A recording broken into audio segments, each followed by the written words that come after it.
Well, good evening. It's good to see, he said, kid. It's good to see so many wonderful activists here and to be in this beautiful hall. I studied for the priesthood for 1 year, and so if I slip into a quote or two because I'm in a former church, please bear with me and forgive me, okay? But I can't think of one quote that I think applies to a lot of people in this room, and it's from Galatians, and I promise this will be the only one I do.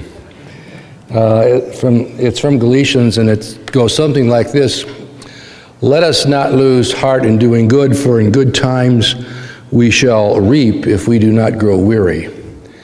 And I think for those of you who have been active in the fair trade movement, to Jillian and all of the folks that work with her and so many that I met tonight, I can thank you and congratulations for all the steadfastness and the work you've done to fight and to educate on this issue. You know, Seattle is a wonderful city, and for me, in addition to all of its charms, Seattle is the place where the allegedly unstoppable force of globalization met the immovable object called grassroots democracy. So, how many of you were on the streets with me and others in the Battle of '99? Well, thank you. We won in '99, and thanks to years of relentless campaigning by the activists worldwide since, the planned massive expansion of the World Trade Organization's power and scope never happened. And that's made a real difference in the lives of people all over the world. Why? Because today's trade agreements are no longer mainly focused on cutting tariffs and quotas, rather starting with a pact such as, if you just heard, the '93 North American Free Trade Agreement, NAFTA, and the '94 WTO trade agreements. They have functioned as delivery mechanisms for a broad range of retrograde trade pact policies, non-trade policies, excuse me. There's almost no progressive movement or campaign whose goals are not threatened, while vast swaths of public interest policy achieved through decades of struggle are poised to be undermined.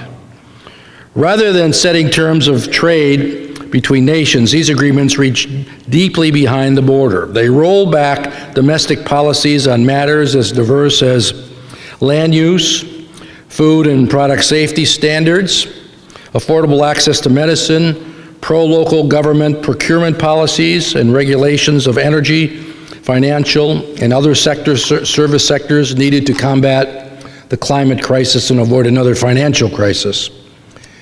And many of the agreements provide special investor protections that incentivize the offshoring of jobs from higher wage countries by removing the risk and cost otherwise associated with moving production to sweatshop wage venues. The infamous Investor State Dispute Settlement, or ISDS, regimes also elevate individual foreign investors or corporations to equal status with sovereign nations, if you can believe that, empowering them to attack governments in extrajudicial tribunals comprised of 3 private sector lawyers to demand compensation from governments for domestic policies that they claim undermine their new trade agreements' investor privileges. And these agreements even ban the application of Buy America and Buy Local procurement preferences. So even our tax dollars get offshored instead of being reinvested in our communities to create jobs. Effectively, trade pacts have become, in this country, Trojan horse vehicles for retrograde non-trade agenda that guts our most fundamental public interest policies and delivers new privileges and powers to multinational corporations and investors. Many of these policies have been rejected when pushed in Congress, state legislatures, or more open domestic policy-making processes.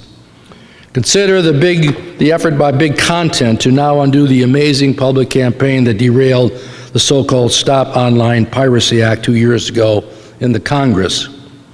Aspects of SOPA as it's known, are now slipped into the copyright chapters of the massive Trans-Pacific Partnership Agreement now under consideration. Bless you. A major reason our trade agreements have been hijacked in this way is because the U.S. negotiating process is secretive and provides a privileged role for 600 official corporate trade advisors. Plus, as you've heard, normal congressional procedures for review, debate, and floor considerations have been undermined when pacts are subject to the fast-track trade authority process. Now, unlike environmental and human rights treaties, the trade pacts include dispute resolution systems. The retrograde rules are strongly enforced.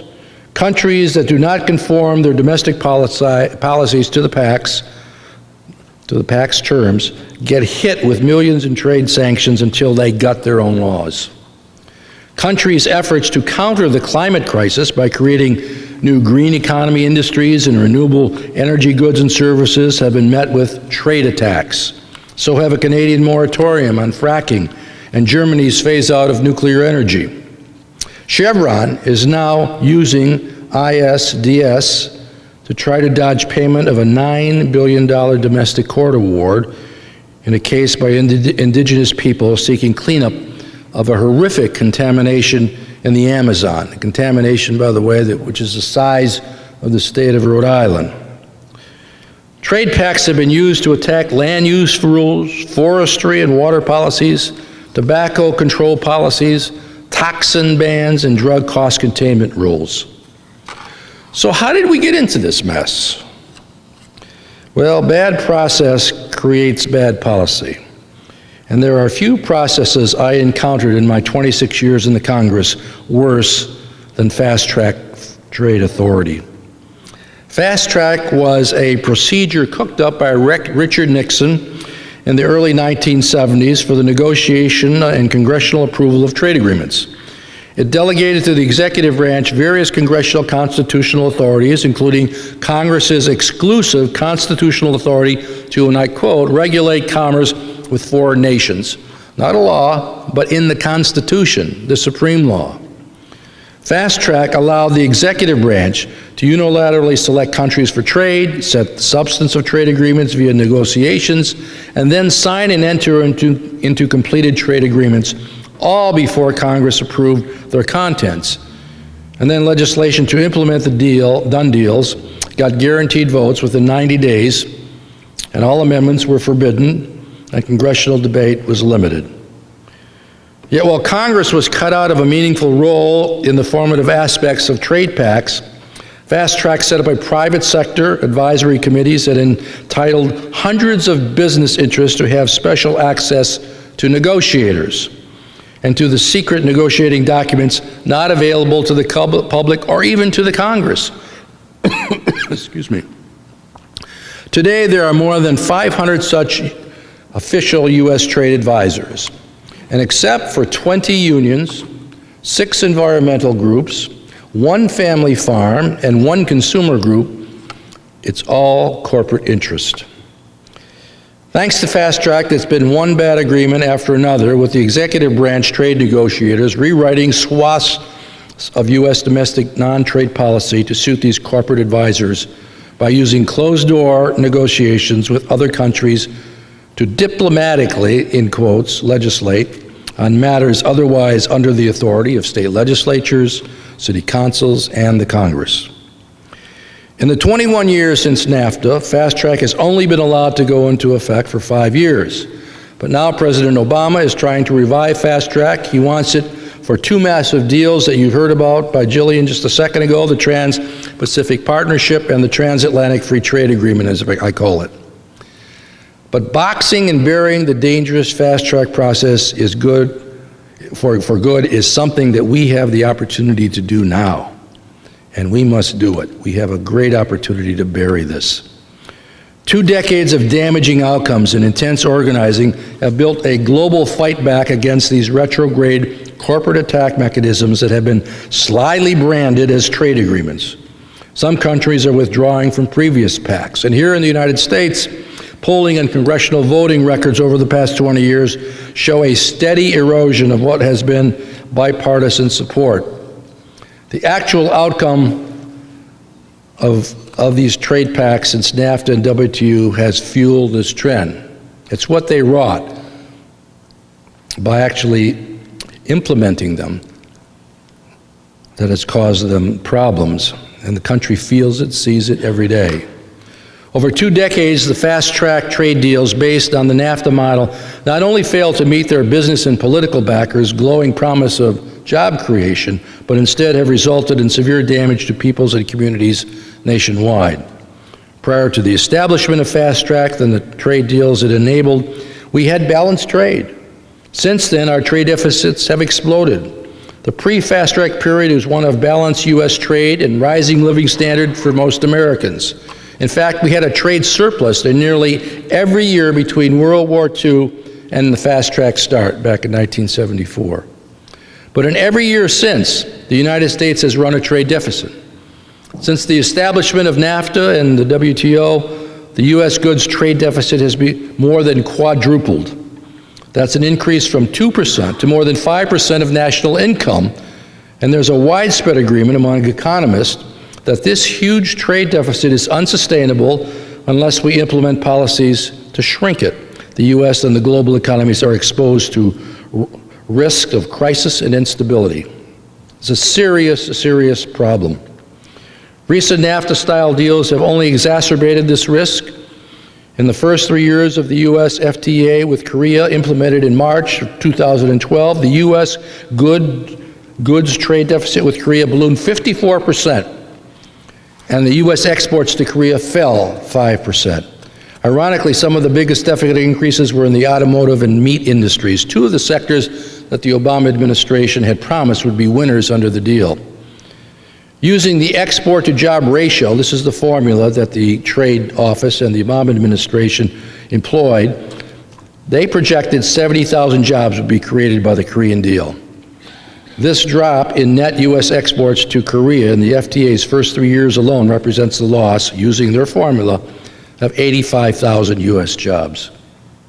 Meanwhile, in 2014, the United States had $177 billion goods trade deficit with its 20 free trade agreement partners as a group. So if you combine all these free trade agreements, who was in them as a group, we had an increase of 427% increase since the deals were implemented.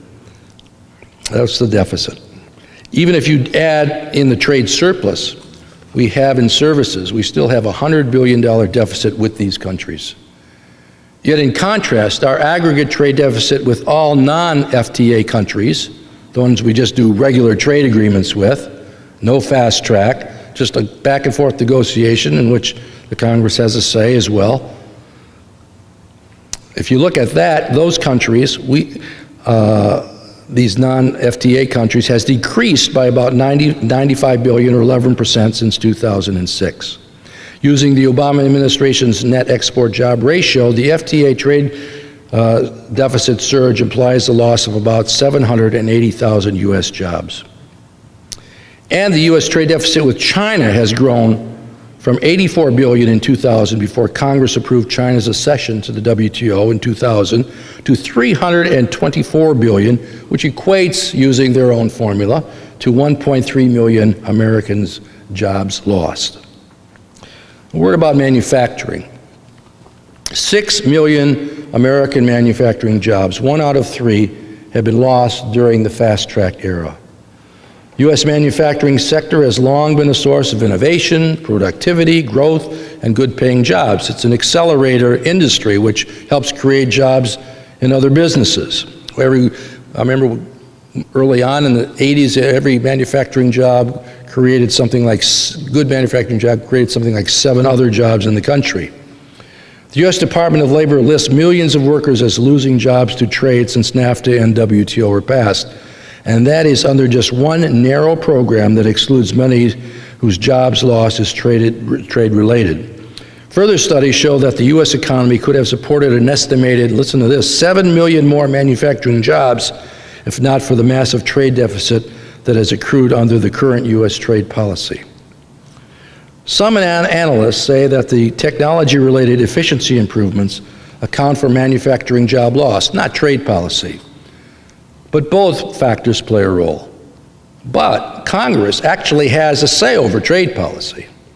And many analysts and policymakers of diverse political stripes believe that the rebuilding of the manufacturing sector is important to America's security and economic well-being.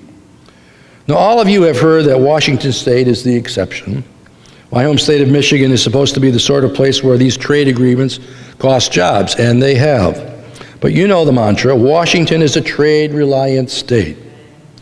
But during the NAFTA WTO period, 94 to 214, 72,000 plus Washington State manufacturing workers were certified as having lost their jobs due to imports or offshoring under the U.S. government's Trade Adjustment Assistance Program. And I want to remind you again that this TAA, the Trade Adjustment Assistance Program, is very hard to qualify for, even if your job is covered by the program. So the number is much higher than that. Meanwhile, offshoring of American jobs is moving rapidly up the income and skills ladder. Alan Blinder, the former Federal Reserve Vice Chairman and NAFTA WTO supporter, says 1 out of every 4 American jobs could be offshored in the foreseeable future. A study by Blinder conducted with Alan Kruger, former chairman of President Obama's Council of Economic Advisors, found that the most offshoreable industry to be finance and insurance, not manufacturing, finance and insurance. According to their data, American workers with a 4-year college degree and with annual salaries above $75,000 are the most vulnerable to having their jobs offshored, meaning America could see its best remaining jobs moving offshore.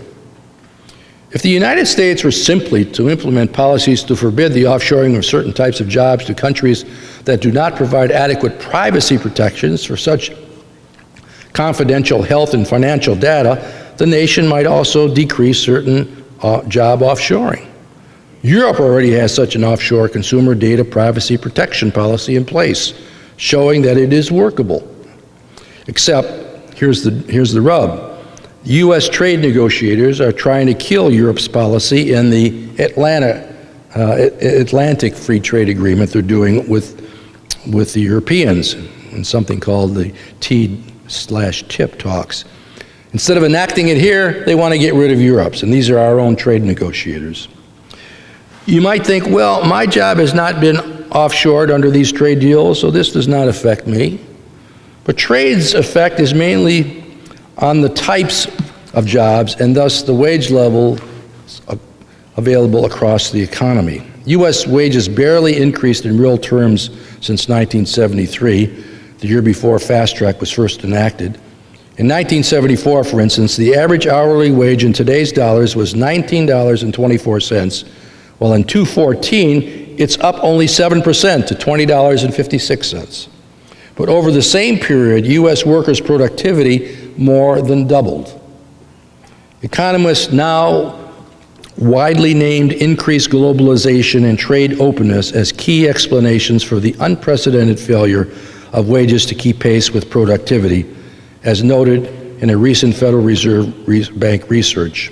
Supporters of these pacts say that this race to the bottom is inevitable. There's nothing we can do about it, except actually the trade agreement investor privileges promote offshoring of production from the United States to low-wage nations, so there is something we can do about it. In the past, trade competition came from imported products made by foreign firms operating in their home countries. But today's trade deals have investor privileges that reduce many of the risks and costs previously associated with moving production from developed countries to low-wage developing countries. Thus, many imports now entering the United States come from companies originally located in the United States and other wealthy countries that have moved production to low-wage countries. For instance, nearly half of China's exports are now produced by foreign enterprises, not Chinese firms. Underlying this trend is what the Horizon Project called the, and I quote, growing divergence between the national interest of the United States and the interest of many U.S. multinational corporations, which, if given their druthers, seems tempted to offshore almost everything but consumption. And they use trade deals to pit U.S. American workers into competition in a globalized labor market with no basic floor of decency regarding wages, labor rights, safety, where some poor nation workers earn less than 10 cents per hour. This gets to how trade affects the composition of jobs available here. The aggregate number of jobs available has more to do with fiscal and monetary policy, the impact of recessions, and other microeconomic realities. We have lost millions of manufacturing jobs during the fast-track era, but overall, unemployment has been largely stable, excluding the recession, as new low-paying service sector jobs were created. Proponents of status quo trade policy raise the quantity of jobs to claim that fast-track deals have not hurt American workers. What they do not mention is that the quality of jobs and the wages most U.S. workers can earn have been degraded. According to the U.S. Bureau of Labor Statistics, about 3 out of every 5 displaced manufacturing workers who were rehired in 2014 experienced a wage reduction. About 1 out of 3 of them took a pay cut of greater than 20%. And for an average manufacturing worker earning about $47,000 a year, this is $10,000 gone. And trade policy holds back wages even if jobs can't be offshored. Why? Because when workers in manufacturing are displaced and seek new jobs, they add to the supply of U.S. workers available for non-offshorable, non-professional jobs in hospitality, retail, healthcare, and more. As more American workers displaced from better-paying jobs by our trade policies have joined workers competing for these non-offshorable jobs, real wages have actually been declining in these growing sectors. So what do we get? The damage is not just to those workers who actually lose jobs, but to the majority of American workers who see their wages stagnate. Even accounting for America's access to cheaper imported goods, the current trade model's downward pressure on wages outweigh those gains, making most Americans net loser in this formula. Yes, that's contrary to trade theory, which holds that while those specific workers who lose their jobs due to imports may suffer, the vast majority of us gain from imports because we can buy cheaper goods. But when the Nonpartisan Center for Economic and Policy Research applied the actual data to the trade theory, they discovered that when you compare the lower prices of cheaper goods to the income loss from low wages competition under the current policies, the trade-related losses in wages hitting the vast majority of American workers outweigh the gains in cheaper goods for trade. U.S. workers without college degrees, about 63% of our workforce, have lost an amount equal to about 12.2% of their wages, even after accounting for the benefits of cheaper goods. That means a net loss of more than $3,400 a year for a worker earning the median annual wage of $28,000. Well, our trade policy contributes to downward pressure on U.S. wages. Agreements like NAFTA and the WTO also include terms that directly increase the price of key consumer products. For instance, special protection for pharmaceutical companies included in the WTO requires signatory governments to provide them longer monopoly patent protection for medicines. The University of Minnesota found that extending U.S. monopoly patent terms by 3 years as required by the WTO increased the prices Americans paid for medicine by over $7.8 billion in today's dollars. That figure only covers medicines that were under patent in 1994 when the WTO membership was approved by Congress. So the total cost today is much, much higher. Just a few words before I conclude on income inequality. By the way, on income inequality, and I'll make this case right now, trade is a huge, big part of this. But in addition to trade, the other big part of it, the issue that we can't get anybody other than people in this room and a few other activists around the country to talk about, is the right to collective bargaining. You're not going to deal with trade inequality unless workers have a right to bargain collectively. And that gets to the whole point of union representation. And when you're down to 6.5% in the private sector, that means there basically is virtually no collective bargaining going on in the country. So big surprise that we have wage stagnation, or that people are losing at $28,000 a year, $3,400, or on $47,000 a year, $10,000. Today's inequality between rich and poor in America has jumped to levels not seen since the robber baron era. The richest 10% are now taking more than half of the economic pie, while the top 1% get more than 1/5. Wealthy individuals' share of the national income was stable for the first several decades after the Second World War, but shot up 51% for the richest 10% and 146% for the richest 1% during the fast-track era that we've been talking about. So what's the connection to trade policy? Come on, it's pretty obvious. Long-standing economic theory states that trade will increase income inequality in developed countries. In the 1990s, a spate of economic studies put the theory to the test, resulting in an academic consensus that trade flows had indeed contributed to rising income inequality. The only debate is the extent of the blame to be placed on trade. Even the pro-NAFTA Peterson Institute for International Economics has estimated that 39% of the increase in U.S. wage inequality was attributable to U.S. trade flows, 39% from a very conservative outfit. In 2013, when the Nonpartisan Economic Policy Institute updated an off-cited 1990s estimate of trade's impact on U.S. income inequality, it found that using the model's own conservative assumptions, 1/3 of the increase in U.S. income inequality from 73 to 2011, the fast-track era, was due to trade with low-wage countries. The role of trade escalated rapidly from 95 to 2011, a period marked by a series of fast-track free trade deals.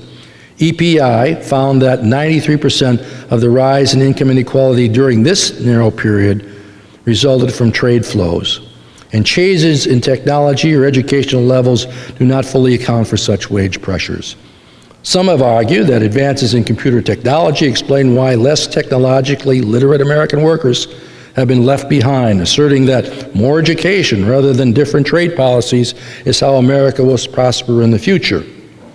While more education and skills are desirable for many reasons, these goals alone will not solve the problem of growing inequality. First, as documented in the Federal Reserve Bank paper, inequality started rising as systematic U.S. trade deficits emerged in the early fast-track period, far before most workers reported using, by the way, far before they started using computers on the job. Second, college-educated workers have seen their wage growth stagnate even in technologically sophisticated fields like engineering. Thus, addressing trade policy not only better educating American workers, but we need to really tackle these other issues on rising income inequality that I just mentioned. My conclusions. Today we face a moment similar to the Seattle '99 showdown between corporate power and people power, and we can win again. Back in the early '90s, when we fought against the establishment of NAFTA and the WTO, we did not have hard evidence that we have now. We could predict, based on the Pact's text, what we thought would happen.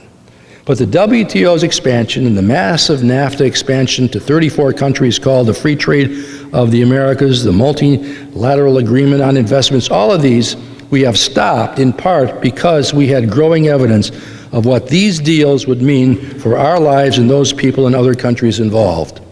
So now, with the looming battle over fast track, with votes coming as soon as mid-April, at issues is the loss of millions of more American jobs, more downward pressure on wages, the rollback of 50 years of public interest policies, and the reversal of 20 years of global civil society trade campaigning that stopped a bevy of pacts that would have drastically expanded the corporate globalization agenda with dire consequences.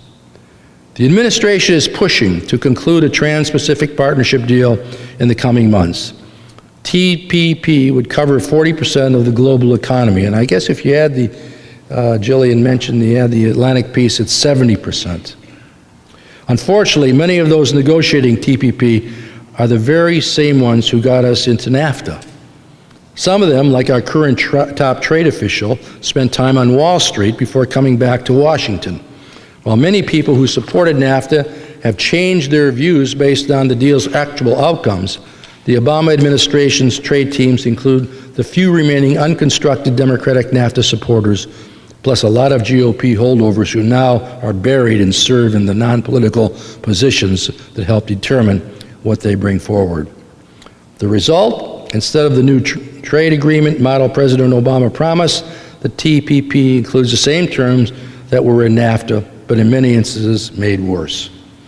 And there is no alternative but to win. The expansion of this regime threatens to lock in a system of enforceable global governance that formally prioritizes corporate rights over human rights and the rights of democratic nations to govern their own affairs. Now, the good news is there is almost no Democratic support for fast track in the House of Representatives, which is where the trade battles are won or lost. But I know a little bit about that. I used to be what they call the whip of my party. I was a whip for 11 years, the longest whip in the history of the Congress, I think, elected whip. Anyway, so one of the things I did was count votes, and I know how votes can slip. And after 11 years, believe me, when people saw me coming down the hall to find out how they were going to vote, they would turn the other way and run as fast as they could. So it's, you know, right now it may look good, but it can change. And but the Democratic side is holding strong, and this is where the battle is going to be won or lost. And last week's Wall Street Journal reported there is a significant block of House GOP opposition as well. This is the dynamic that President Clinton's effort to obtain fast track in '98. And we worked hard to make sure that most of those Democrats voted no. We were joined back then by 71 Republicans, and we beat fast track on the House floor.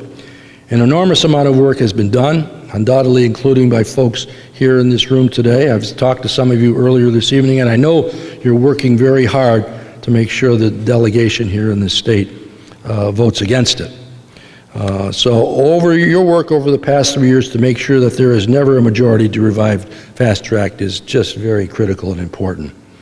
Instead, we need to replace fast track with a new trade authority that sets binding objectives, what must and must not be in trade pacts, and that provides the public and the Congress with a steering wheel and emergency brakes so negotiations stay on track. Last year, more than 600 labor and small business, environmental and consumer, faith and seniors, internet freedom, and family farm groups united on a letter to Congress reaffirming their opposition to the old fast-track system and enumerating the principles for a new trade authority process that they could support, that I could support. Legislation to revive fast-track could be introduced as soon as this week. I'm talking about the old one, the one that we fear. And although probably it will come right after the congressional recess, it's going to be somewhere in that period. And then the immovable object of grassroots democracy will be tested once again. And no one more so than in Washington State. The largest block of Democratic House members, among the very few House Democrats who have not opposed fast track, come from Washington State. Congressman Jim McDermott, a strong supporter of free trade who serves on the committee with jurisdiction over trade, was a NAFTA supporter. He is now one of the strongest opponents of fast track and TPP, with special concerns for what they would mean for access to affordable medicines. He should be thanked, and he should be celebrated. You should go out of your way to make sure he hears your message. And there are others in the Washington State representatives who also need to hear from you. And please, today, call, or tomorrow, call them, get them out of bed tonight. Call your member of the Seattle City Council. Stop by, email, call again. If Seattle passes a resolution against fast track, I can tell you it would reverberate loudly in the other Washington as well. And because you're at the center of this debate. Because how this battle plays out will not only determine your economic futures and that of America's middle class, which is declining at an ever so accelerated rate today, and whether our planet has a livable environment, and whether we will live with the results can and can control the policies that affect our daily lives, it will also determine the kind of country and world that we leave for our children and our grandchildren. Those are what's at stake. And here in Seattle, you know that people power can do amazing things. I've watched you do it on wages, I've watched you do it on trade, and I know you can do it once again. And I'm just going to end with one short story, because I know I've taken more than my time. And it's a story about Bill Bradley. Bill Bradley was at a dinner one evening, and he was sitting on the dais, and the waiter came by and put a pat of butter on his plate. And Bradley turned to the waiter and he said, "Can I have 2 pats of butter, please?" And the waiter said, "Sorry, 1 pat per person." Well, the MC for the evening gets up and he walks over to the waiter and he says, "Maybe you don't know who this man is. This is Bill Bradley. He's a former U.S. Senator, NBA basketball star, a Rhodes Scholar, maybe future president of the United States." And the waiter looks at the MC and he says, "Well, maybe you don't know who I am." And the MC said, "Well, I don't know who you are. Who are you?" And the waiter said, "I'm the guy who controls the butter." So, you control the butter. And these block of votes here in Washington are critical. And I know from talking to you, you're committed, you've worked hard, and with a little bit more push, we're going to get there. We're going to put this baby to bed. Thank you so much.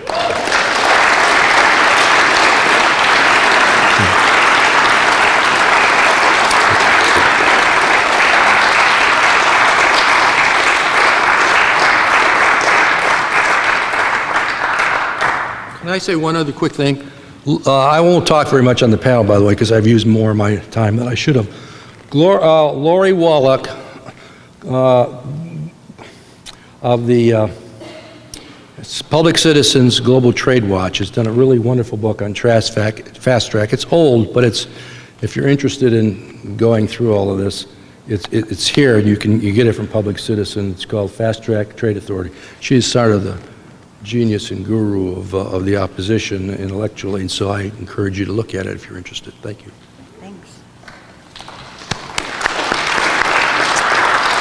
Thanks very much to David Bunyer for opening our conversation. We'll now move to the panel portion of the evening. My name is Signe Predmore. I'm a journalist, and I'm here tonight representing the Seattle Globalist. The Globalist, for those of you who aren't familiar, is a daily news website that focuses on international connections to the Pacific Northwest. I've been a contributor to the site on the topic of trade policy, which is also the topic of our discussion here this evening. I'd like to call the rest of our panelists on stage. Joining us, we have representatives of several of the different sectors with a stake in trade issues. We have Lynn Dodson, the Secretary-Treasurer of the Washington State Labor Council, AFL-CIO.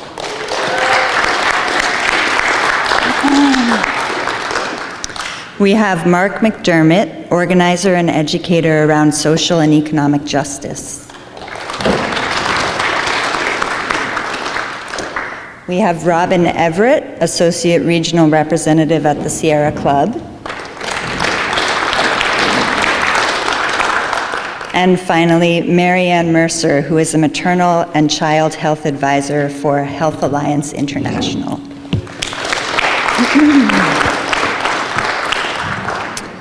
So I'm going to lead the discussion with some questions, and then each panelist will have a chance to respond. To begin, as we've heard, it's been 21 years since NAFTA went into effect, and Obama is currently negotiating an expansive new free trade deal, the Trans-Pacific Partnership, which has been dubbed by some as NAFTA on steroids. Trade policy affects so many aspects of our lives. We've already heard from the former congressman about wage stagnation and income inequality, but I'd like to hear from the rest of you in your area of expertise. What have been the most devastating consequences of NAFTA, and what can we expect if the TPP is ratified? Thank you. Is that on? All right. Yes. Thank you. I'm Lynn Dodson, Secretary-Treasurer of the Washington State Labor Council. So I think the Congressman touched on a number of things, particularly around the loss of jobs that we've had.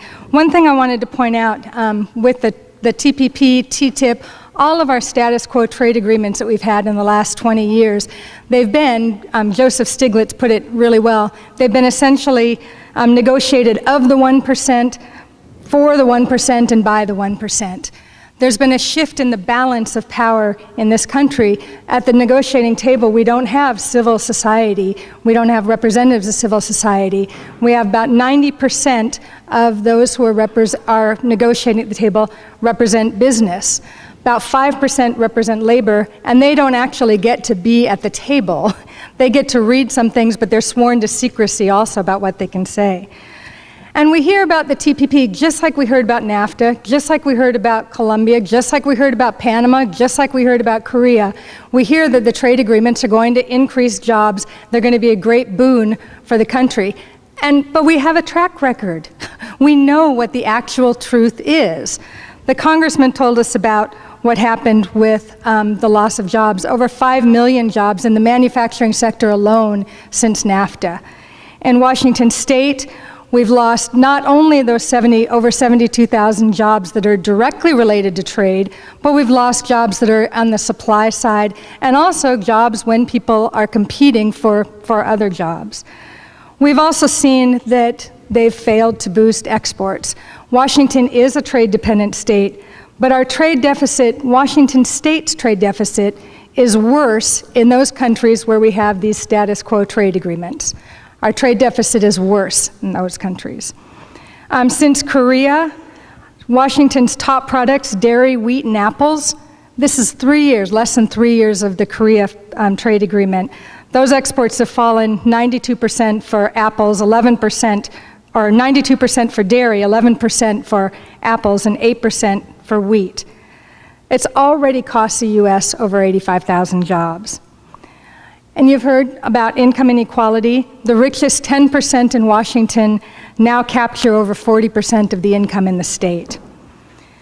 Under TPP, 90% of U.S. workers, 90% of U.S. workers would lose more due to increased inequality than we gain with being able to buy cheaper clothes and shoes and cars. Also, we've seen small businesses are not helped by these agreements. Over 99% of the businesses in Washington are classified as small or medium. And of those businesses, only 8% do any exporting. So what happens to small businesses? A flood of cheap goods also depresses their wages. And of course, when workers earn less money, they have less money to spend in their local economy. A couple of the other things that are troubling, one is the ISDS, the Investor State Dispute Settlement, which is essentially the establishment of courts that are a revolving door of corporate lawyers, that they're unanswerable to any country's constitution, and they can levy judgments against nations for interfering not just with their profits, but with their anticipated profits. And I've heard people say, this can't be the case, right? What are some examples? And there actually are some examples, because these provisions have been less expanded than they'll be, but they've already been available under the WTO. We've had Egypt, case brought against Egypt for raising the minimum wage and for other labor reforms. There was a case against Germany for trying to reduce the number of nuclear power plants. Ecuador terminated an oil contract with a US company that violated terms of the contract they had. Ecuador was fined $2.3 billion, even while the company admitted that it would have been a legal termination. The other thing that we've heard that trade policies are going to do is they're going to make life better for people in the countries that we trade with. This has also not been the case. People have been driven out of their jobs, out of their homes, out of jobs. Forced migration to the U.S. and to other countries in search of jobs and safety. Human trafficking has increased. What few labor standards exist in the trade agreements there's no adequate enforcement mechanisms. So with the TPP, with TTIP, we can expect to see the further erosion of jobs. We can expect to see more offshoring. We can expect greater inequality, and a very chilling effect on national and state local policies that protect workers, that protect food products, that protect the safety of imports, that protect the environment. This is not inevitable, as the Congressman pointed out. Policies were established and have been put in place that have given the power to multinational corporations and investors rather than into the public good. These are policies that were established, and different policies can be established that will change this. Thank you.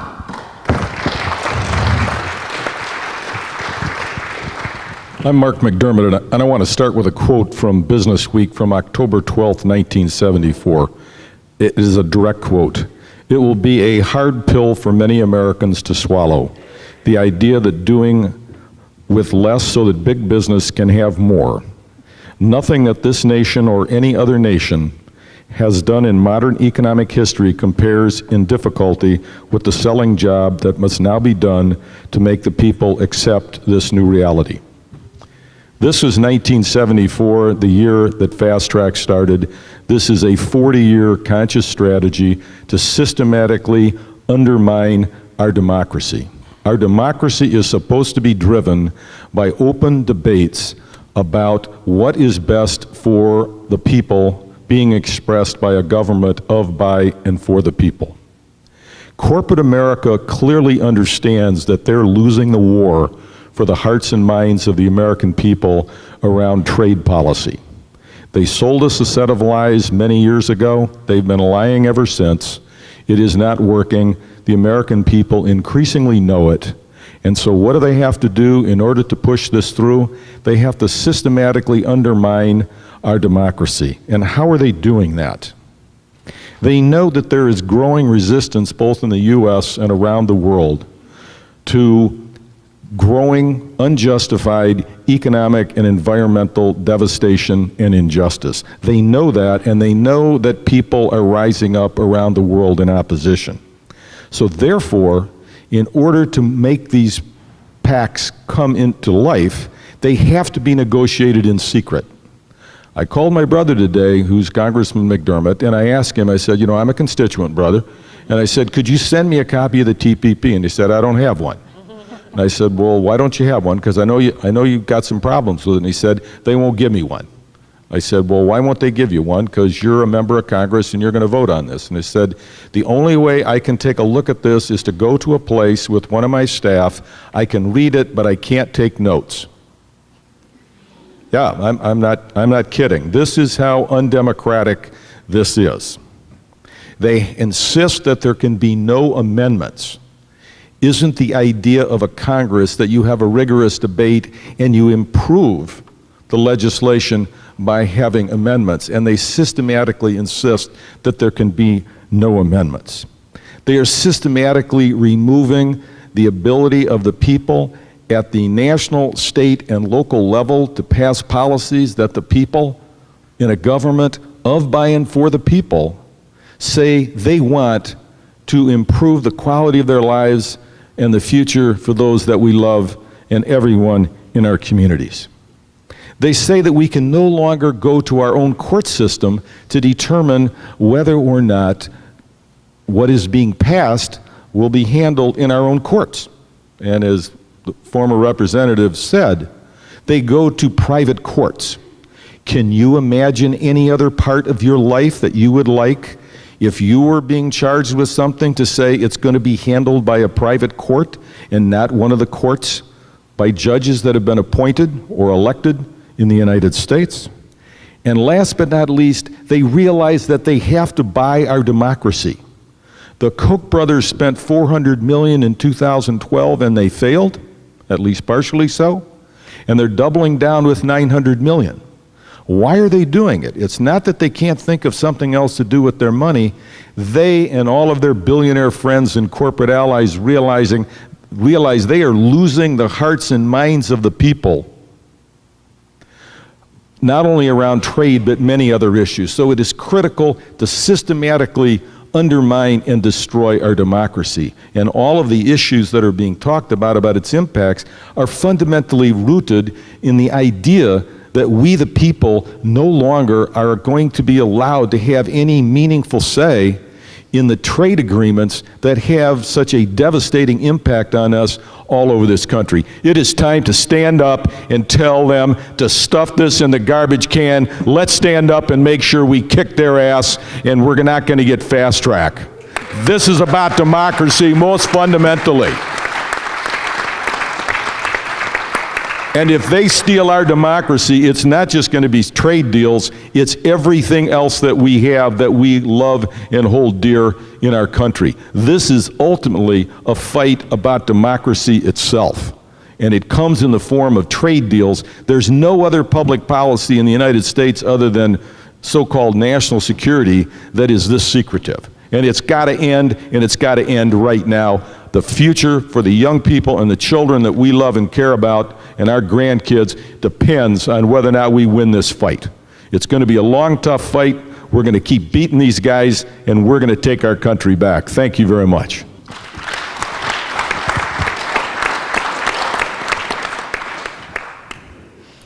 Hello. So I have to say, the workers will get screwed with this process, but who else will get screwed is the planet. Our planet is really in trouble. We are dealing with widespread deforestation, the collapsing of the ocean, and climate change happening at an alarming rate. And what these trade policies do is they allow for our sovereign laws, like Mr. McDermott was saying about how this is about a fight for our democracy.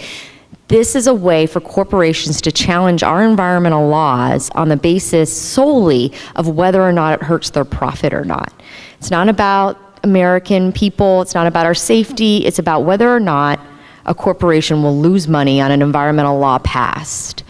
There's a lot of different chapters in the TPP, many of which are not about trade. I think like maybe 5 out of like 30 or something like that. Yeah, 5 are about trade. One of them is the environmental chapter. And back when NAFTA was negotiated, we got a really raw deal on the environment. And we worked really, really hard to amend that deal, and it took over 10 years to get the multilateral agreements in place that would help protect some of the environmental concerns that we had around NAFTA. And what TPP will do, from what we've seen from the leaked documents around the environmental chapter, it will roll back all of that. What's at stake for the environment is Australia's Great Barrier Reef, Peru's Amazon forest, and any kind of protections we hope to get around shark finning. That's kind of the global aspect on this. We're talking about illegal lumber, illegal harvesting of wildlife, and this trade agreement will roll back every little bit of improvements that we got over NAFTA.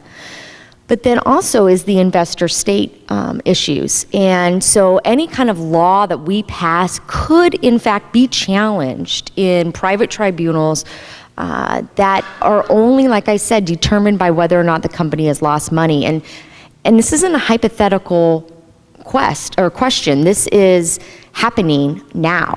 And Lynn alluded to a couple of different cases in which this has happened. And one of them, I would say, that's most recent, is in September 2013, a company that was fracking underneath the St. Lawrence River in Canada was asked to stop firmly by the Canadian government. They put a moratorium on fracking because they were worried about what it was doing to the quality of the water in the St. Lawrence River. Mind you, they never said you can't frack there ever again. We're just going to study it. Well, this company opened up an office in Delaware and then sued, because it was a Canadian company, but they opened up an office in America so that they could be a foreign corporation to sue the government. And now they are suing for $250 million of lost future profits. And while this case is still not settled, out of the 275 that have been settled so far out of these kind of cases, over 60% are in favor of the corporation. And so you can see that if we want to do any kind of laws that maybe buy local solar, or maybe stopping, the exportation of natural gas off the Oregon coast. Anything like that could be challenged. And what it does is it has this chilling effect too, because then it makes legislators not even want to pass a law because they've got this beast looking over their shoulder. And so, for me and for the Sierra Club, we really want to be able to have control of our own environment and make our own choices. And we want a trade deal that brings up the rest of the world. I mean, the rest of the world is just getting crapped on. I'm just going to be honest, their environment and the workers are being treated like crap in order to make them profit. And we should be using as our status as America and one of the biggest buyers of all of these products to say, no, there is going to be a certain level of quality of standard for humans and for the environment when we make these trade deals. And right now, our representatives are selling us down the river and helping to make us be the lowest common denominator, the race to the bottom when it comes to environmental and worker protections. And that's why the Sierra Club is opposed to the TPP and what we have seen come out of NAFTA as a result of these trade deals.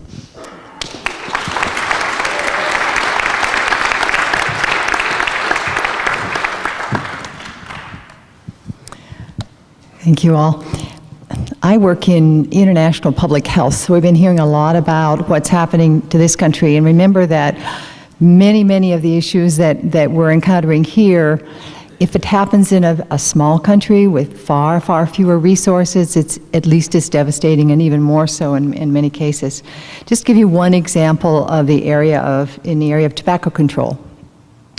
And I think Congressman Bonnier mentioned that. We know tobacco is something that normal use, using as intended, kills 6 million people in the world every year, including over 1,000, probably 1,200 Americans every day. So kills people when used as directed, right? And so it is actually the leading preventable cause of death worldwide. But the TPP we are quite certain now, will treat tobacco trade and regulation of tobacco like any other commodity, like clothes or widgets, whatever. So it's a lethal product, but the ISDS provisions, we know now, they've already been used to prevent sovereign countries, sovereign governments from controlling the marketing of tobacco within their borders. So packaging, reducing the possibility of advertising to kids or just of logos advertising in general. And that's bad enough for countries like ours. Australia is a good example. They are under a huge suit with Philip Morris Asia because they had the nerve to regulate packaging of tobaccos. They said cigarettes had to be in totally plain packaging without logos or anything else. So they're in a big suit now. But think about this something like this for a very poor country that has very few resources to deal with these kind of legal problems.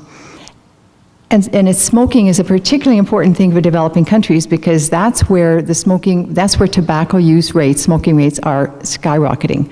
They're continuing to grow, and they're down in most of the developed countries. They're going up in the developing countries. In fact, the rates doubled, I think, between 1970 and 2000. The smoking rates in developing countries doubled. So here are these very resource-poor countries that are fabulous markets, new markets for the tobacco companies. At this point, we know at least 4 African countries that have had warnings. They get legal warnings from tobacco companies saying that one of their laws looks like a barrier to trade, and you better change them. So you think about Togo as one of them. So imagine what a little country like Togo in West Africa is going to do. They back down, and for good reason. So one of the public health concerns is that the TPP could give, they're going to make it possible if it passes, and trade agreements already have others.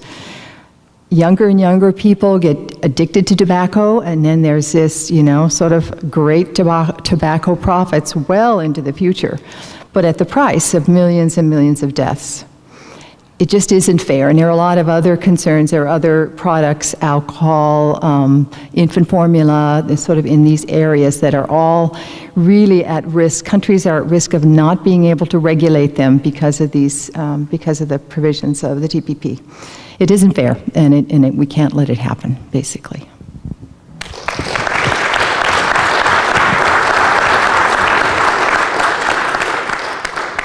Do you have anything to add, Mr. Bonnier? Okay. We've heard lots already about fast-track authority and how Congress would have no ability to revise or amend any portion of the TPP. I'm curious if our panelists have further thoughts about this. How can we defeat fast-track? What would an alternative trade promotion authority look like? And in general, how can concerned citizens keep government accountable on trade issues? Well, Just some ideas to throw out there. have I got some ideas for you all?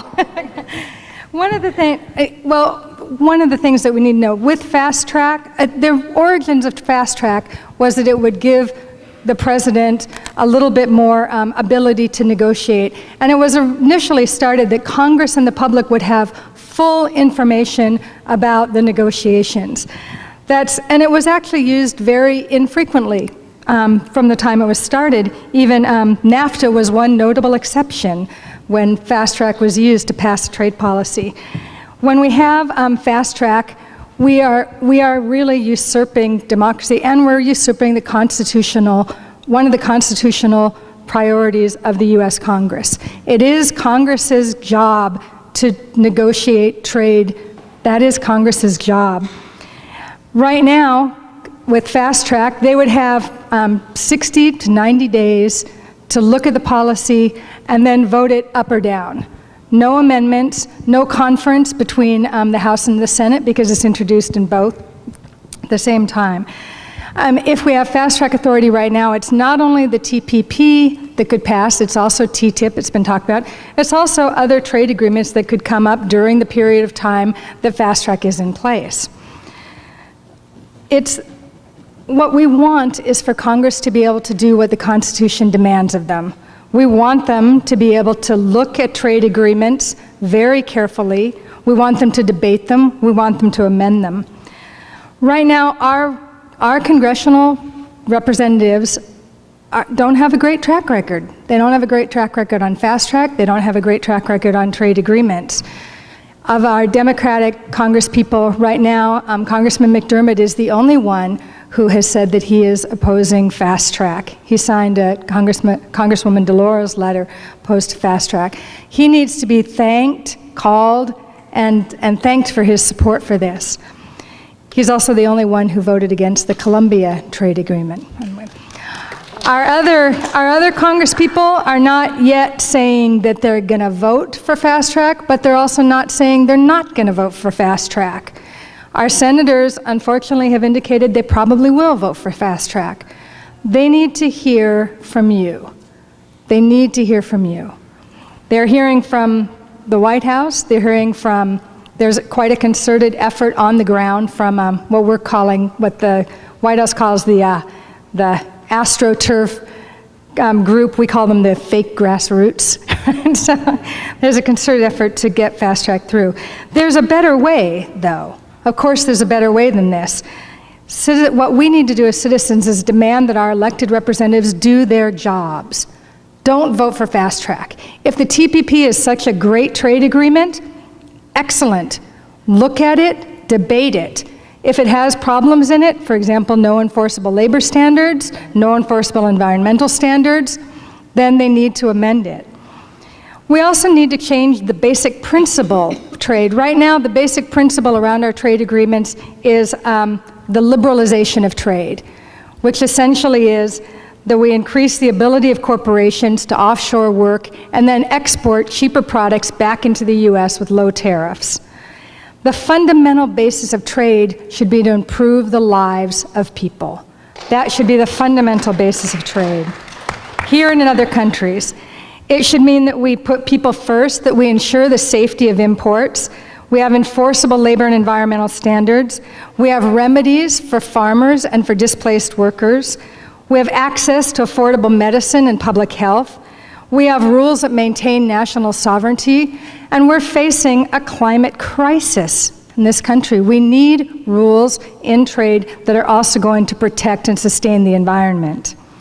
We have to change the way that we negotiate these trade deals. We have to ensure that Congress has the authority it should have in negotiating them. Congress should set the objectives for trade agreements. They should approve the trade agreement partners.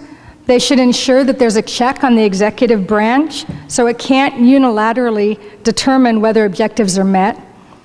And it should increase access to both Congress and to the public of trade policies. We also need complementary domestic policies that are going to help interact with those trade policies.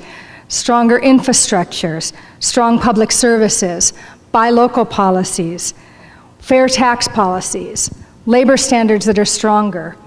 These are things that benefit people, not just corporations, and that's the kind of change that we need. That's the kind of trade agreements that we need. Thank you. And you can call your congresspeople and city council members as well. Monday, they're going to be voting on a very good resolution that opposes fast track in no uncertain terms. There's probably going to be an amendment that doesn't oppose fast track, that has concerns. We need our city council members to vote against any amendment and for strong opposition to fast track. We need to have them do that. Imagine those things that impact on profits, like higher minimum wages, like paid sick leave, like fair standards. So give your city council members a call, and also your congresspeople. Thank you. I did a poor job of introducing myself. I'm the education chair of the Puget Sound Advocates for Retirement Action, but amongst other things. Let me start with a quote from Joseph Goebbels. If you tell a lie big enough and keep repeating it, people will eventually come to believe it. The lie can only be maintained for such time as the government can shield the people from the political and economic consequences of the lie. Corporate America and their political allies have failed the Goebbels test. They have not been able to convince us that their lies are true.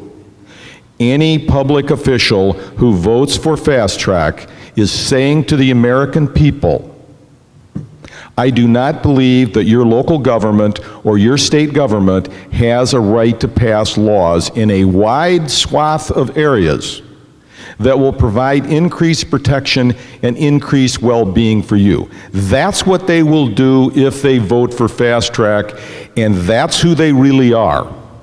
And if we let them get away with that, then we're supposed to come back to them and say, oh, by the way, we'd like to protect ourselves. And they go, sorry, 3 corporate lawyers from God knows where just made a decision on this, and your law is dead.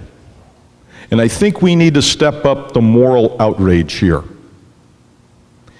When the sister here was talking about tobacco, millions of people may die from the use of tobacco, poorly educated people who don't understand the complete impacts of it, because of TPP potentially.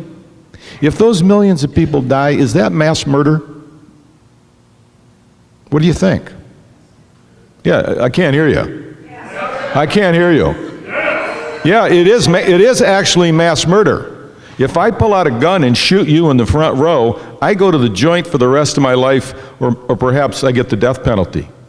If I sit here behind closed doors and deny the peoples of the world the opportunity to stop the environmental devastation and dying by the millions from tobacco, that's called a good trade deal. What kind of a people are we that we can let this be passed? Because there will be millions of people who will die from this kind of a trade deal if they have that kind of power. And I say to everybody in this room, we got to step up our game, because I don't want that blood on my hands, and I bet you don't either. Are you with me on this? I can't hear you. We're talking about the lives of people all over the world. And every Thursday morning and every Saturday morning, my wife and I get together with our 3-year-old grandson, and I'm wrestling around on the floor. We're playing trains, and he's pinning me in wrestling matches. And when I think about this issue, I'm saying, what kind of world is my 3-year-old grandson going to grow into? And if we get TPP, and I can't remember the initials of all these other trade pacts, if we get those, the world that he's going to grow into is not going to be good. And we have to look into our hearts and look at our families and the people that we love and say, we cannot let this happen. Let's stand up and make sure we smash this. Thank you very much.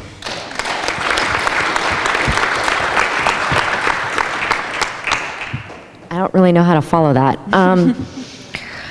I guess I would just say that lots of animals' lives are at stake too, all in the Amazon forest and the Great Barrier Reef. And I would say that the fate of our planet is also at stake with climate change. Increasingly, we're seeing more and more of the investor cases being challenged against clean energy laws and sustainability laws. So I think not only is a future of prosperity and worker safety and a shared prosperity at stake, but also a real concern is at stake for our environment and what our planet's going to look like in the next 20, 50, 100 years. I would say for Fast Track, what's been interesting in the work that I've been doing in lobbying and whatnot, everybody tells me, oh, well, first we're just going to wait to see what's in the Fast Track before we decide to vote on it. And it's like, that's BS, because we know what's in it. What's in it is this trade promotion authority to fast track a horrible trade deal for our environment and for workers. We're never going to get to see this trade deal.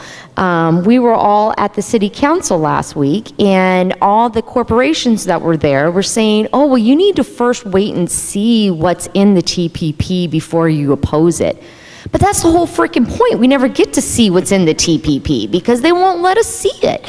I mean, even McDermott's brother here can't see it for more than a few minutes, and then he's like, brain is made to be erased before he walks out of the room.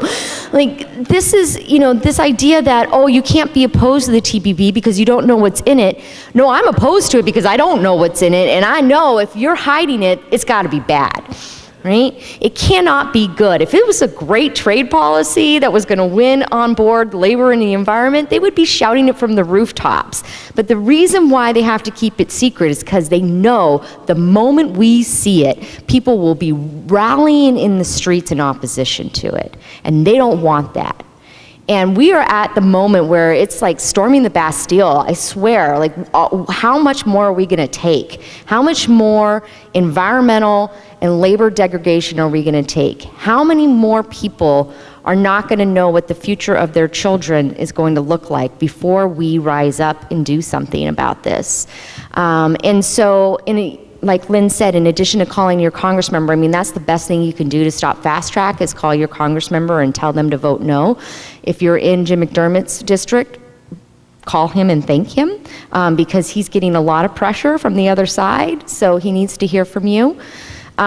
And then if you are living in Seattle, calling your city council representative. The vote is going to be next Monday at 2 p.m. at City Hall.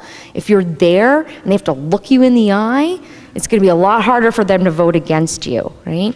And like the speaker said, a vote here in Seattle would send reverberations across the country. I mean, this is a big deal. If the trade-dependent city of Seattle says this is not a good deal for us, that really sends a message. And that's why our city council members are getting called by Boeing and Microsoft and Starbucks and the President of the United States to say, don't pass this resolution.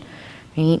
And so they're scared to pass this resolution, and it's going to be a really, really close vote. And so we need all of you out there if you can make it. And if you can't make it, email or call your council members, please. Thank you.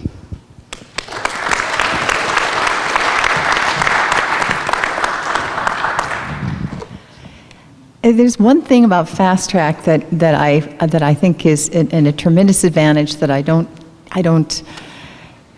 encounter with most of the political issues that come up, and that is that Fast Track and the TPP are both bipartisan concerns. And I'm not sure we take enough advantage of that in the things that we write, in the, people that we talk to. I come from this very conservative, kind of salt of the earth ranching family in Montana. I was there last week, and I was kind of impressed to hear my brother and his son talk about their outrage, not just about TPP, because of course that's Obama, but outrage about not just about fast track, but about TPP. They knew enough about it to know that it was horrible, and they were outraged about it. And I just think that we need to really remember that there are many, many people of many, what we think of as many different political stripes that understand what's going on, and I think they need to understand it better and more. And when we write and talk about it, it needs to be done in such a way that you recognize that. That would be my. That's a good point.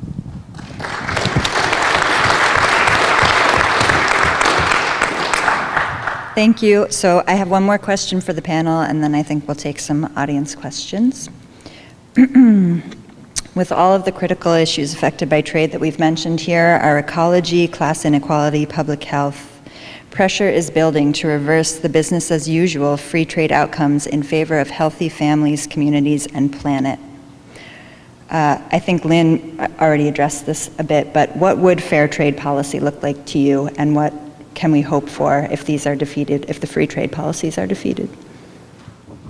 So I'll say this really quick because I said some bit. Although I just got a text actually from one of my sisters up in Bellingham. The Bellingham City Council, just with a vote of 7-0, passed a resolution opposing fast track. So you can let our Seattle citizens, 7-0, opposing fast track. Yes, we'll send that to our Seattle. So what would it look like? First of all, we'd change a basic principle. Trade policies should benefit people. They should benefit the planet. They should not be solely for the benefit of multinational corporations and the investor class. We have to change the way that we do these trade agreements. They're not working, clearly. Our eroding middle class, climate change, our problems with public health, forced migration, to just name a few. This is a result of our ceding trade negotiations to corporate interests and away from the common good. So we have to change the way we do them. And we'll start by stopping fast track legislation. And I already went over some of the fundamental things, but we need to start by stopping fast track. Every time we've stopped fast track, that's when we're able to stop bad trade deals. It's not unprecedented that bad trade deals stop. It's happened very frequently. When fast track happens, we get bad trade deals. That's what we've seen. We have to have strong coalitions like the Fair Trade Coalition. If you're not already a member, if your organization's not a member, join. Jillian always is ready to take your calls and your money for sponsorships. Need it. And we really, really need people to have continual, relentless pressure on their congresspeople that they need to represent the people in their districts, vote against fast track, and really do some solid trade negotiations, take back the authority and the power of Congress to negotiate trade agreements for people and for the planet in our best interest. Thank you. Oh, you want to do that? What would it look like? I just was in Rochester, New York. I gave a couple of speeches there to organized labor and a lot of community folks. In Rochester, 30 years ago, there were 63,000 workers at Eastman Kodak. Today, there's 2,700. 35 years ago, there were about 15,000 workers at Xerox, and their world headquarters was there. It's now gone. It's moved to Connecticut. There's about 2,000 workers there. Bosch and Lohm has taken huge cuts. And I'll know a good trade deal when I see it, when I go back and talk to my friends in Rochester and they tell me that they see good unionized family wage jobs and the environment getting cleaned up where they are. That's how we're going to know.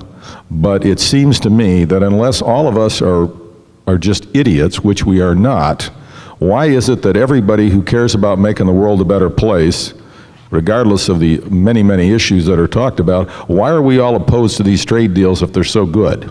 Is it that we don't have the mental capacity to understand this?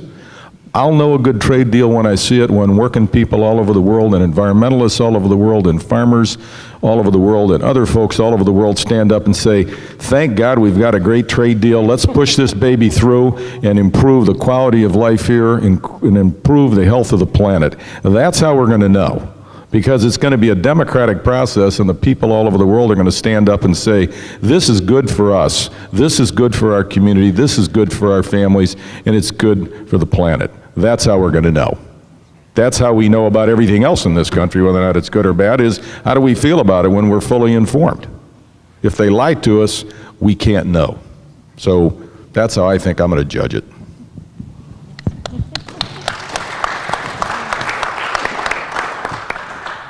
I can't say it better, so I'm going to leave it at that. Yeah, I think I just wanted to re-emphasize what the two other speakers said.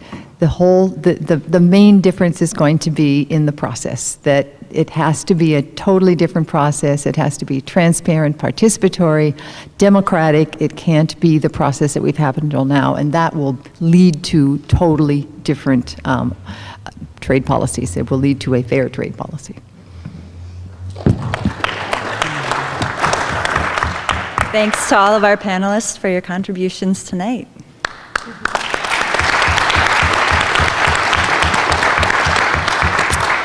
So I'm not sure how much time we have, but I think we have time for some audience questions. So if anyone would like to ask.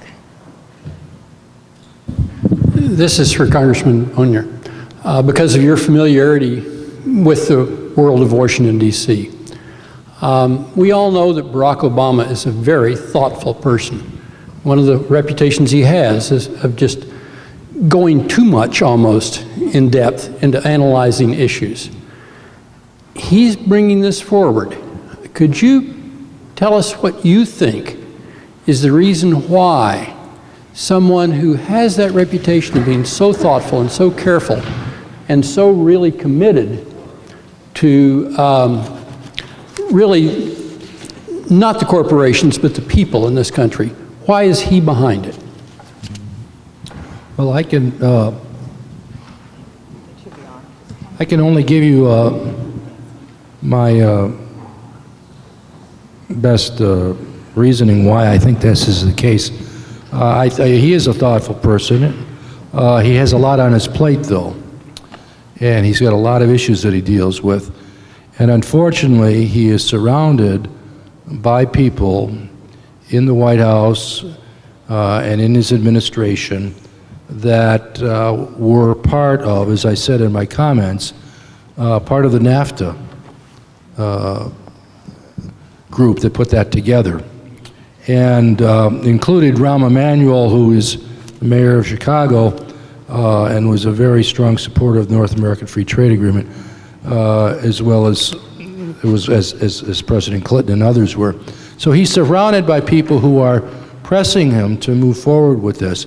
The president did say in his campaign that he would, before a new fast-track authority that would include Congress in the decision-making on who the trading partners would be, the certification that mandatory negotiating objectives were met before the negotiations were concluded. I mean, all of these reforms that Senator Brown of Ohio and Michaud of Maine and others have been working for to get a new well, let's not even call it fast track because it's a lousy term. Let's call it something that's more deliberative and more inclusive, more importantly. He was for that at one point, but then he changed his mind. There's a huge amount of money involved in all of this, and a lot of pressure placed on presidents and prime ministers. I recall, I led the effort against NAFTA. I was the public face of it when I was in the Congress back in 1973. And Bill Clinton was doing this deal with Mulroney of Canada and with Salinas. Carlos Salinas was the president of Mexico. And in the end, both Mulroney and Salinas were totally disgraced in their countries, to the extent that Salinas had to leave Mexico and exile himself in Ireland. His brother, who was his defense minister, ended up in prison for absconding with huge millions and millions of dollars in secret accounts in Switzerland. Same problem with cash with Mulrooney in Canada. It was just an incredibly disgraceful event that occurred, and I'm not suggesting that certainly the president's involved in any of this, because I don't think he is. I think he's a smart and he's got integrity, and although I disagree with him on this, I think he's absolutely wrong, and I wish he would stand up to these people that are giving him this advice. I think they're wrong. They were wrong 20 years ago, and they're wrong today. And but that's just my thoughts on it. I mean, he's got a lot of things on his plate right now, as you can imagine. The world's falling apart in the Middle East. He's got this nuclear issue with Iran that he's worried about. He's got all kinds of domestic issues that he's trying to get by, do from an executive standpoint, because he can't get the Congress to do anything. So we'll see. Hopefully he won't be as good as Clinton was at the end in getting the votes he needs to get this done. But you know, the thing is about the Congress, there's always people at the end that know how significant it is to hold out. So I remember on NAFTA, we had the votes going into the last 2 weeks, there were about 40 members who held out of 435, about 10%. And I watched them go one by one into the White House and cut their deal for whatever they needed. On the environment, they cut a deal on they got a guy to California who was a UAW member. A UAW member. They got him to vote for NAFTA, and they said they were going to give him something called an environmental bank on the Mexican-U.S. border, and they never did it. And he was furious afterwards, but that was the promise they made to him. Other people got other things from the administration. So, you know, we can beat it. We beat them before on this. We beat them on NAFTA in '98, as we said, but it's going to take a lot of people holding their feet to the fire. And I'm hopeful that this president will not be as good as Clinton was in dealing this away. Got time for one quick question. Go ahead. So my name is Vinod Goswami. I'm from United Food and Commercial Workers. So I have two questions. One is like this. I understand this. The whole trade deal, it encompasses 12 different countries. So my question is, first question is that how we are coordinating with all those countries, because they are also, those people are opposed. I understand other day we have a global conference of 200 activists from all these countries. They are all opposed because this will be destroying their wage structure, their environment, and their democracy will be in jeopardy, because it's a issue is about sovereignty of the countries, which will be all jeopardized because their laws will not be even, their Supreme Court doesn't have any jurisdiction on this. This ISDS, it's the poison pill. It will destroy the whole world order. So what coordination we have with all those people who are willing to come with us and fight for this? That's my one question. And the second question is, where is the human right? I think we'll have to leave it there, actually, with the first question. Because we will be giving this, the Sultan of Brunei, who is the worst violator of this human rights in his country. We are giving him the best place on the table. Does anyone Thank in you. particular want to respond to that? Actually know what the status is. Yeah, Marianne? Yeah, well, if I understand your question is, how can these other countries that have so much to lose, why are they doing this? That's part. How are we working with the people that are These countries, like the people of those countries, because they want to fight us with us. Why we will not have it? Yeah, let's ask Jillian. Okay. As I understand it, you're talking about a global movement. Okay. Fight of 800 million people. Right. Right. This is one of the things that's really critical. We have heard in other countries about protests that they've been doing as well. And this is, when we've heard that some on TPP, but we've also heard it on TTIP, particularly in the European communities, they very much oppose this. I think what we don't have as much as we need to have is a network, well, I like to think of as the global solidarity network that's really ensuring that part of what made the WTO fail when it failed is that other countries also said that they couldn't, they had too much pressure from their citizens to continue with it. So we absolutely need that. Jillian, did you want to add something on that as part of Citizens Trade Watch? I wanted to add, so the Washington Fair Trade Coalition coordinates nationally with Citizens Trade Campaign, and they're part of a global network that is working with all of the countries who are part of these negotiations. And they have regular conference calls and different gatherings to discuss what the main issues that people are identifying in each country, what the main problems that they have with this trade agreement, and all of those countries have asked us here in the United States to stop fast track. In Australia and New Zealand, they're working really hard against investor-state dispute settlement. Other countries are holding up different values and organizing around those, especially farming. Japan has been particularly firm on protecting their farming sector.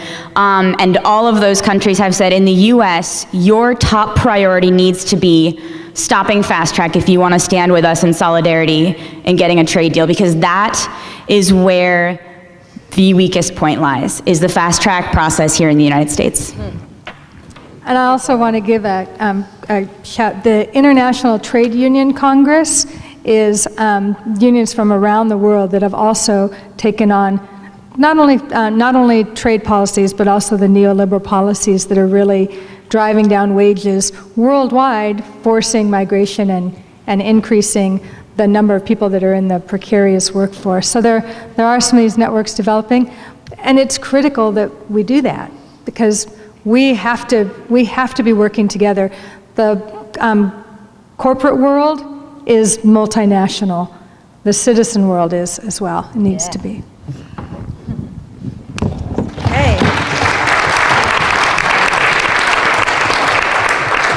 Okay, thanks very much to all of our panelists and to the former congressman, and thanks to you for coming out. Have a good night.